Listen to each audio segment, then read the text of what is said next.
feel this is a beautiful etude. It's one of my favorites in the book. Personally, my own opinion about the tempo, I think the piece works a little bit better at a slower speed. I think you're able to manage the dynamic contrast a little bit better. The faster it goes, the tendency to sound frantic is great. So if you have the opportunity to encourage your students, I would try it a little bit on the slower side. This is a great piece to work on sound and to demonstrate sound quality. It has a very wide range, and so our goal for our students is to sound the same on the low registers up through the high registers. One of the ways that will help them maintain that really nice sound quality is to listen for the airspeed. We need to make sure the airspeed stays really fast and a really nice cool airstream. That is going to help the sound no matter what range or what dynamic you're playing. This piece has a lot of throat tones, and I'm going to talk about specific fingerings in a moment, but you need to realize that throat tones on the clarinet, we're talking about G, G sharp, A, and B flat. Those four pitches on the clarinet have a tendency to be very sharp. And when they are sharp, it's going to change our sound a little bit. It has a tendency to be a little smaller, a little tighter. And so we're going to encourage our students to try some different fingerings on the throat tones. And hopefully that will open up the sound so that, again, we have that one sound quality throughout the entire range. I think this piece has very, very nice melodies. The phrasing, I feel, is very logical. So if you will encourage your students to follow the dynamics from the beginning, I think they will start to understand where the phrases are and start to internalize those phrases a little bit. You want to help them figure out where they think the high points are and then be able to phrase from there. Lead up to that high point and come away, release the tension. I know sometimes in my own playing I think, I'll do dynamics later.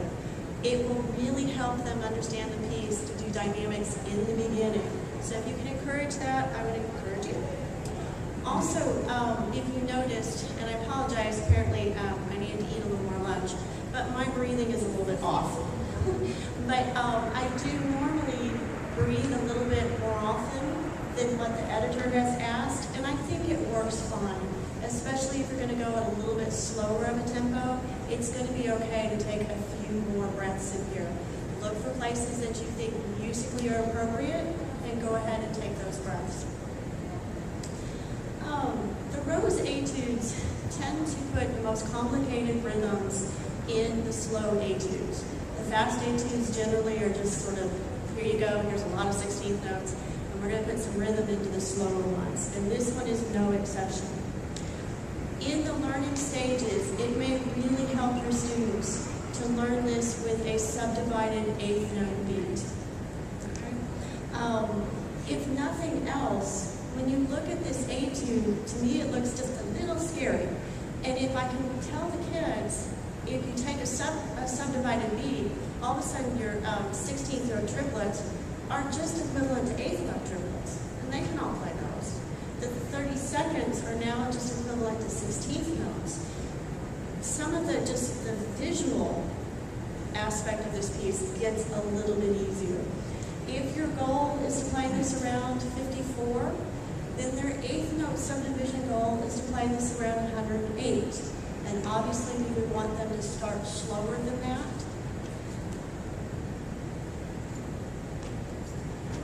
I have a tendency in my own practicing to do what I call just jump practicing. If I decide I'm going to practice, okay, everything that looks scary, I'm going to practice all of that stuff. So I would go through and find a very reasonable tempo and practice all the things that seem complicated. So for instance, at the end of the second measure, I would just practice my 16th note triplets.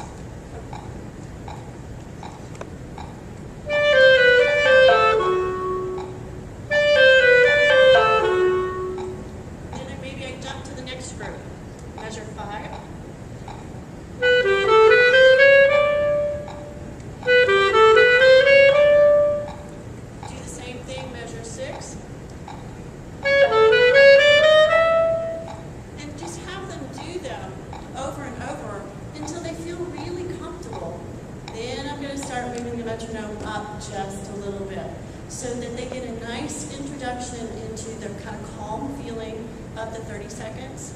And then as I increase the tempo, they're going to feel comfortable, a little challenging, but they will understand the speed relationships. Eventually, at tempo, your goal for tempo, you want it to sound controlled, you want it to sound easy. If it doesn't, you probably need to back up a little bit and just keep working so that you have that control over those specific measures. Eventually, when I get to the point that I feel the student really understands all the speed relationships, they understand the rhythms, I actually like to take the subdivision out. So I will play this piece with a big beat 3. I think it feels a little more graceful. I think it's a little easier to understand how everything fits together. So if you can encourage them to try it with a big beat, let them do it. I think by this point, they'll have a very good idea of the speed relationships of the 30 seconds and the 16th note triplets. So give it a try. It's not that bad. If they just can't, they like that security blanket, they don't want to let go of it, what you need to try and listen for is that they don't air pulse. If they're counting by air pulsing, that sort of destroys the overall concept of the phrase. So you might hear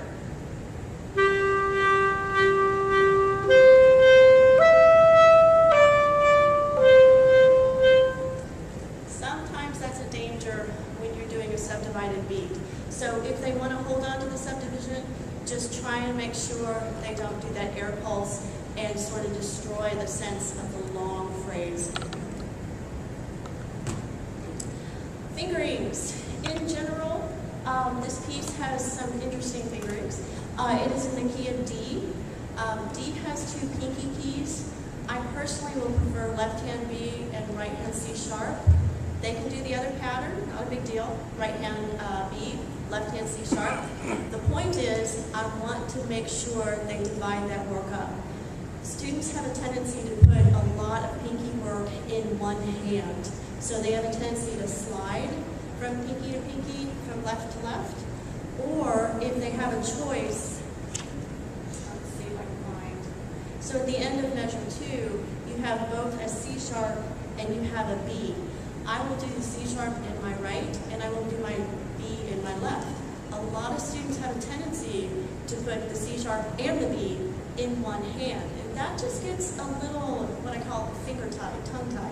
Sometimes the hands just don't like to do that much pinky work, so trying to keep that work divided, they will eventually feel comfortable with that. Now, having said don't slide, there actually is a slide in this piece. In measure 6, they were very kind to show you the word slide. You have 4 notes and only 2 pinkies, so there's really no way to get around sliding here, unless you have a clarinet with an additional D sharp key. I do not. Right. So some clarinets will have another key here. If you have that type of clarinet, you can work around and again come up with a different fingering. But what I will do with this specific measure, hold on. So you have to start with the D sharp in the right hand, go to B in the left, slide from B to a left hand C sharp, so left hand B, left hand C sharp, so that you are available to go back to that right hand D sharp. Sliding is, some students do it really well, unfortunately. Others have some issues. I have issues, I don't like to slide. But one of the things that will help is if you keep this pinky curved, it's almost like you're flicking a little bit off the key. That will help to get that nice smooth connection. If they start to flatten out this finger, what they're actually doing then is sort of pulling the hand or the arm to do the slide, and I want to try and avoid that movement.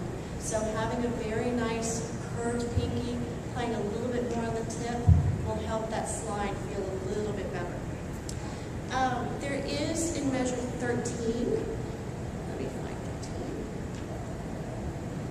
13. You have, at the end of the measure, you have an F sharp, an E sharp, and an F sharp. Again, you're probably going to have to flip a little bit, but you don't have to flip twice.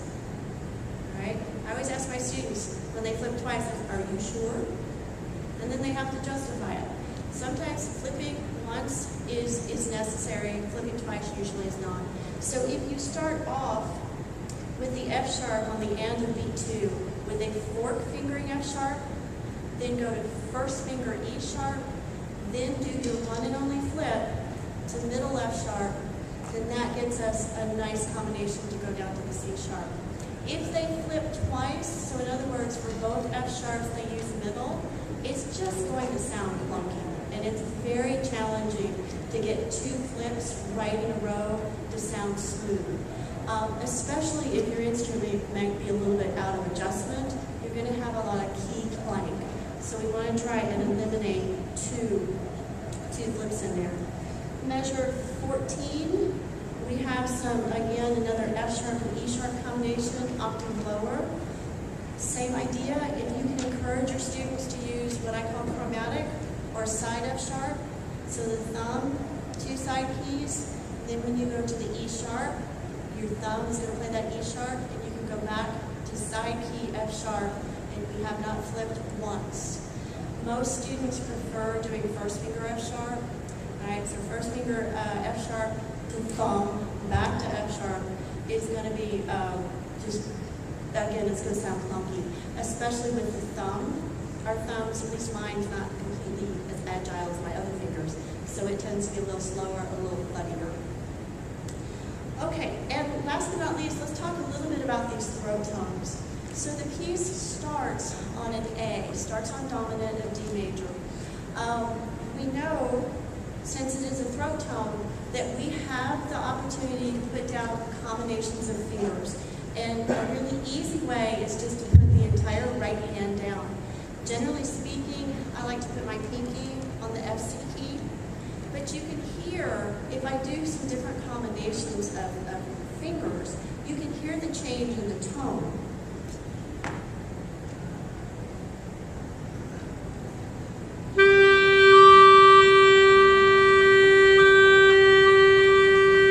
There's all sorts of combinations that I can do. And if your students are very comfortable with adding what I call resonance fingerings, if they're comfortable with that, they can even add some in the left hand. So my absolutely favorite A fingering is A key, 2, 3, 2, 3, F, C key in the right hand.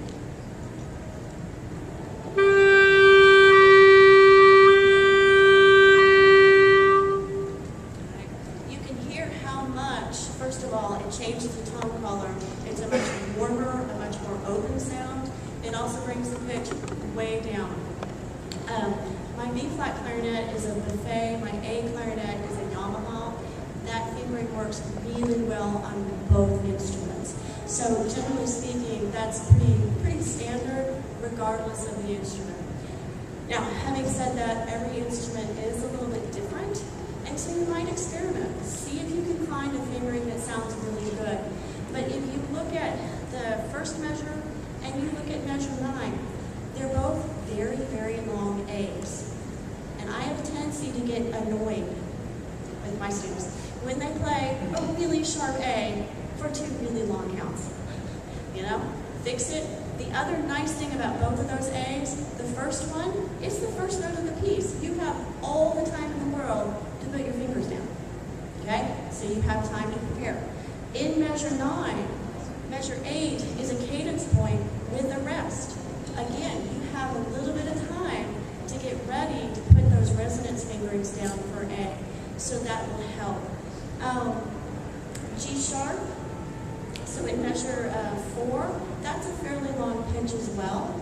Put some fingers down. I have a favorite fingering that works for my clarinet, but I would tell you to just experiment. What I found with G sharps is they're not as standard from clarinet to clarinet. Every time I buy a new one, I sort of have to figure out a new G sharp fingering. So, but the point is, look for these longer melodic notes that happen to be throat tones. See if you can get some right hand down. I don't do specific fingerings necessarily in the middle of technical runs, but on the long runs, I would encourage you to get that going. All right, so we're going to go ahead and move on to our second piece.